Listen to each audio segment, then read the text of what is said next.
सोनपुर जिला डुंगुरीपाली ब्लॉक सरस्वती शिशु विद्या मंदिर रे जनक गोड़ बाजी पंचम श्रेणीर छात्र अरमान प्रियांशुर नुआ दांत भांगी जाइतिला। सांगे सांगे प्रधान आचार्य अरमान प्रियांशुर बापा तथा आम प्रतिनिधि को जोगाजोग करथिले।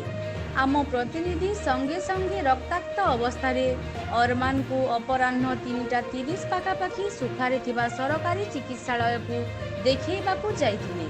हेले डाक्तर बसुथिबा क्वार्टर रे ताला पड़िथिबारु कंपाउंडर लंबोदर पिंगिया को से पचारिथिले डाक्तरखाना केतेबेले खोला हुए बोली।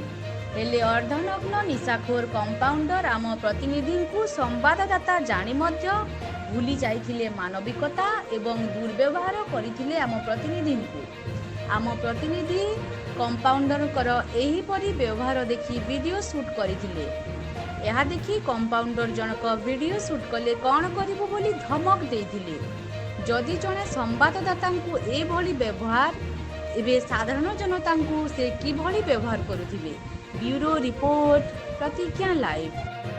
शूट कर वीडियो कौन शूट कर वीडियो शूट कर देले कांडा कर पकऊ কথা কথা ঠিক সব রঙে মই পেশেন্ট ধরি রয়েছেন শুনুন মই পেশেন্ট ধরি রয়েছেন আপনার বোঝেন কেতে বেলে খুলছি বলি আপনার ভালো ভাবে কথাবার্তা করুন আপন শুন 4টা রু 6টা লেখা আইছে নহলা 4 তো কত কথাবার্তা কেন খারাপ করুন 4 রু 6 লেখা আইছে সে নোট মই বোঝেন পেশেন্ট ধরি রয়েছেন বোঝেন আপনাকে তো আপন সিধা সিধা আনসার দেন এতে খুলে আসি বলি ভিডিও করে লেখা করব